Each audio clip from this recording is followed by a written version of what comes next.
Sasha, you have the Sacred Breath Retreat coming up this early summer. Where is it?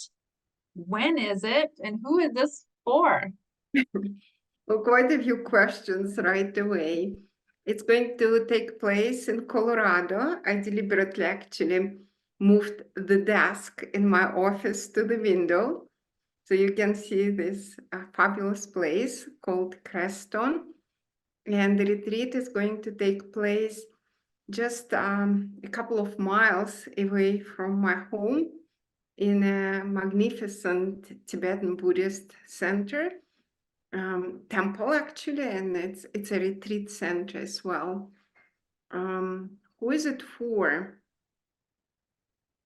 It's really for anyone who wants to improve their health, their well-being, and understand the power of the sacred breath, which is always with us.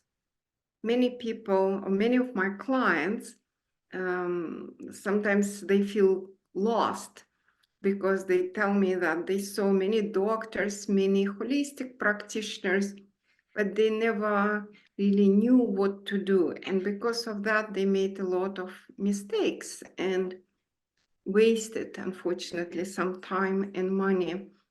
Where, well, our guide, our health coach, and in some ways, our guru is always with us, and it's our breath.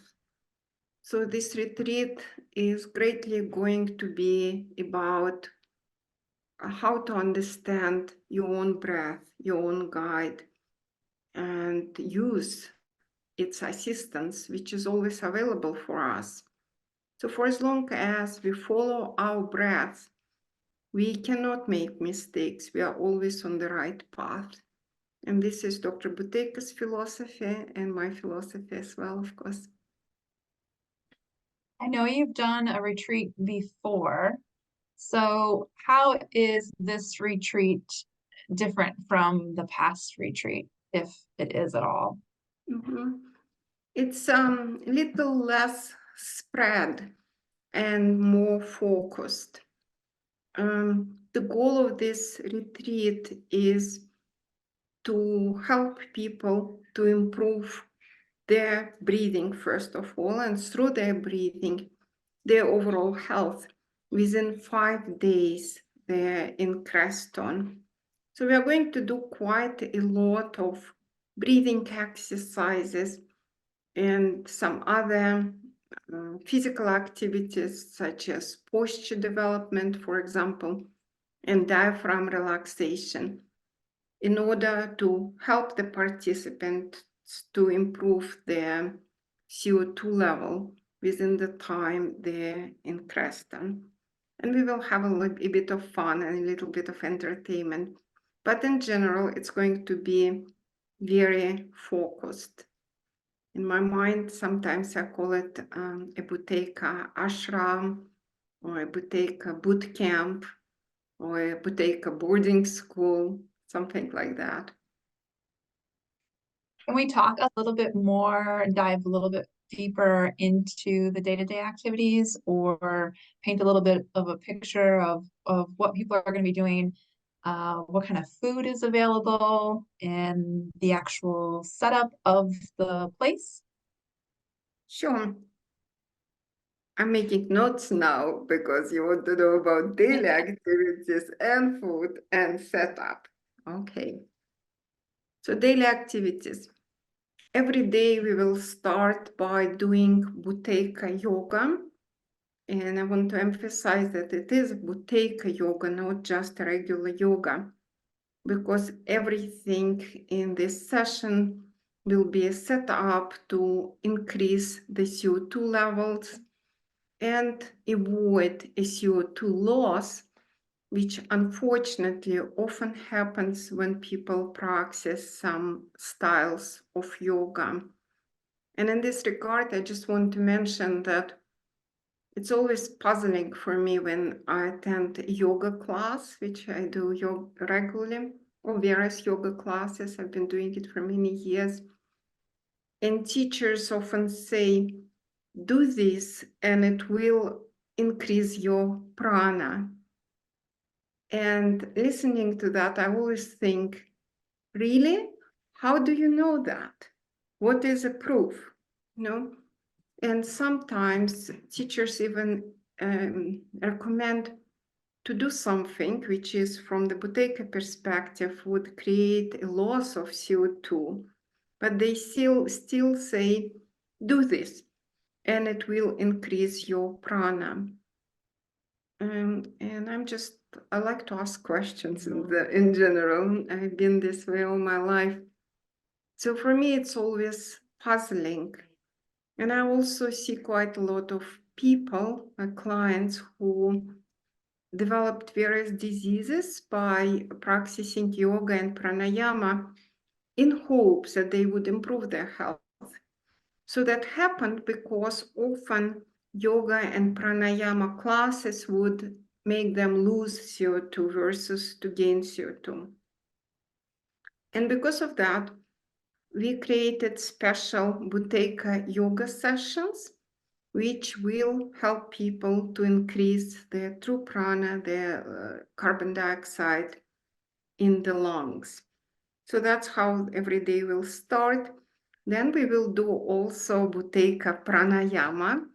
And Buteyko pranayama is a series of exercises when Ola Lugovska, who is an advanced Buteyko breathing specialist and a certified yoga instructor, would introduce to us classical pranayama exercises, breathing exercises, but we will do it in accordance with Buteyko principles.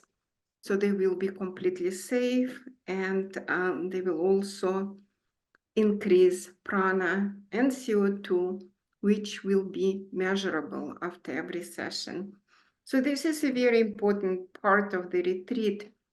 And I specifically want to invite yoga practitioners, actually yoga and dharma practitioners, and yoga teachers to participate in this retreat and learn how to make yoga and pranayama exercises safe for them and for their clients. I believe this is very important. In addition to it, we will go for hikes, various hikes every day. And while walking at the high altitude, we will be practicing Buteyko breathing and Dr. Buteyko's approach to CO2 increase. And in this regard, I want to mention that the retreat is going to take place at 8,500 or 9,000 feet elevation, and this is pretty high. So it's in a way it's an advanced retreat, even though the beginners are welcome. And we will be practicing reduced breathing all the time, just by being at this altitude. But on top of it, we will be doing all kind of breath work, which will strengthen our respiratory functions even more. What else? Dr. Jesse Steinberg is going to participate in this retreat, and he's going to offer his Buteyko posture development sessions and also diaphragm relaxation sessions. Those two things are enormously important for healthy breathing and for overall health in general. So everyone knows that when the posture is bad, we cannot breathe well. And many people who were breathing through, or maybe they still are breathing through their mouth, they're developing a posture like this. So in order to establish what it's called reduced breathing or healthy breathing and silent nasal breathing, good posture should be developed, and Jesse will help the participant to do that. Also, the core element of the Buteyko method is the diaphragm relaxation. In fact, when Dr. Buteyko was asked this question, which is, what is the core element of your method? He clearly said, it's the relaxation of the diaphragm. So this is easy to understand, but not easy to achieve, because most people don't feel their diaphragm at all. They have zero sensations regarding the diaphragm unless it's in pain. So they cannot feel whether it's tense or relaxed, and therefore they cannot make it relaxed. And Dr. Jessie, who is a doctor of chiropractic, will help us to create more awareness about our diaphragm and relax it deliberately. So this alone will could increase the level of carbon dioxide or the level of prana tremendously. And I forgot to mention that when we will do pranayama exercises, it will be specific pranayama exercises aiming to strengthen the respiratory function and relax the diaphragm as well. And so also I will be passing the precious Buteyko method to the participants of this retreat. I will work with the beginners and advanced practitioners. And I see this retreat as an incredible and unique opportunity, because there are many ways to learn the foundational work of the method. And this aspect of Dr. Buteyko's work, of course, will be offered during this retreat. And it's mostly a physical aspect. However, there is a big part of the method which is quite esoteric and totally in tune with ancient wisdom, especially spiritual wisdom, and especially knowledge of ancient knowledge of yoga and dharma. And that's why this retreat takes place in a Tibetan temple, because a big part of this retreat will be to connect the ancient esoteric wisdom regarding breath with modern scientific work regarding breath, which was done by Dr. Buteyko. And probably the last part is that periodically we will also have some guests and do some fun things for relaxation, such as sound bath, for example, and others. So that's about daily activities. Now about food. During the last retreat, the participants were very happy about food. It was mostly organic, almost all organic, and vegan or vegetarian. Meat will not be served because vegetarian diet or even vegan diet is the best diet to support the highest level of prana or CO2. And the setup, well, I already mentioned the retreat center. It's located up there in the mountains, has beautiful views and beautiful natural surroundings. And people there are very friendly and very kind, which is very nice. Are there any restrictions that people should be aware of? I know you mentioned the elevation and you will be in the mountains. So are there any restrictions from a student level perspective? And then also possible physical limitations if someone is considering this retreat? So it's a little bit more difficult to breathe at a high elevation.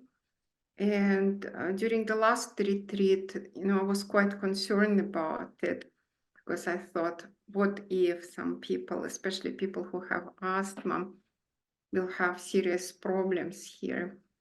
But because everyone was practicing the Buteyko method from the very beginning, we didn't have any problems at all.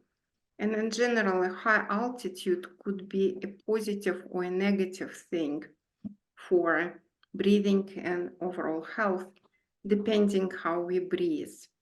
So I hope that some people who live on a high altitude will also attend this retreat, because it will help them to turn high altitude into their health development tool versus the opposite.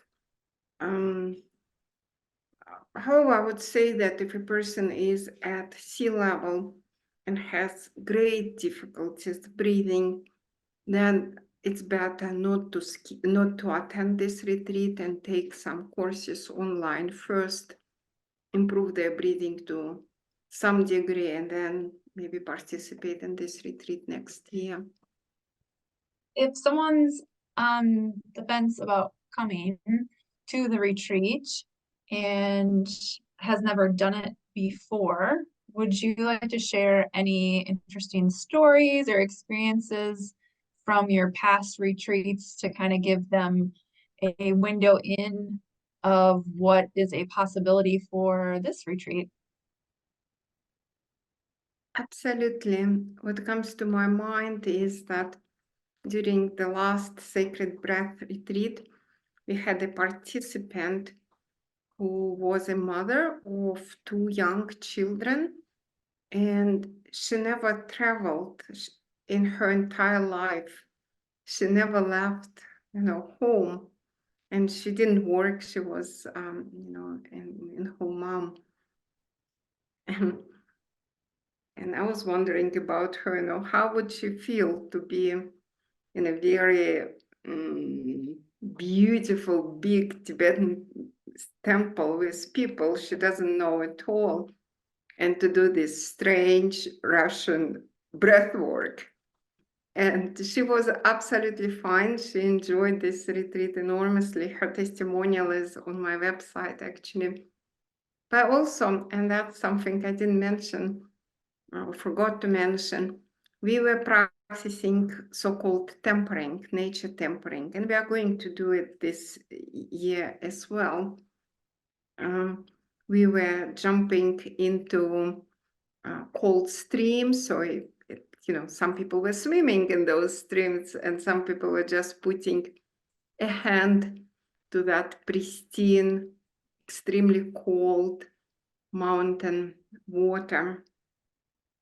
We were also, we would walk barefoot sometimes and do all other things related to nature elements, turning them to our allies. So this particular woman, she took off her shoes and she stepped into a mud puddle. And she never done it ever in her life. So she was absolutely delightful and it felt absolutely delightful to her. And she spent quite a long time just staying in this puddle and enjoying water and mud full of minerals and the sunshine, and of course, beautiful bright blue Colorado sky. And she said that the first thing she's going to do when she gets home is to start teaching her children how to practice tempering and how to enjoy the elements of nature. So I don't think that anyone will be uncomfortable during this retreat. Usually it's a very friendly, almost blissful atmosphere. And it's also light and enjoyable. During the last year, we just laughed so much that my belly was hurting me. I don't think I ever laughed as much as I did during the same retreat last year. Your retreats always are a space that is very supportive and friendly. It sounds like doesn't matter if you have friends or you're a couple, you could come if you are just a single person. All are welcome to come to your retreat. Is there anything else that you would like to share about your upcoming retreat for specifically anybody else who is on the fence about joining this summer? I think it's really important to do wellness retreats and to dedicate at least a few days of a year to improve our health and stay with it as the main focus. So because of that, I think this retreat is really beneficial for anyone.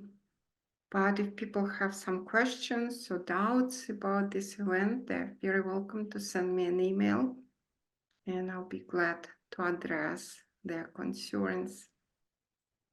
For some reason, what comes to my mind, and it's not the answer to your question, but just a memory which came to my mind.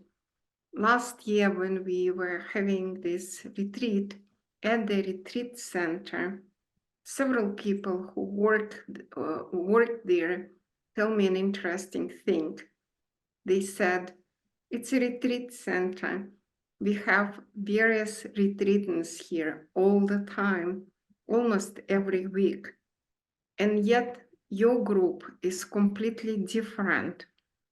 And people are so mindful, and the inner beauty of them is so strong. And all of us were trying to figure out what is different about your group. And we were not able to point it out. So they asked me, what is it? And I said, it's breathing. That's the only thing which is different. We all breathe differently, and it affects everything in our lives. And people who worked, the staff members of the retreat center, they were very impressed and told me that they, just by observing our group, they wanted to learn the Buteyko method.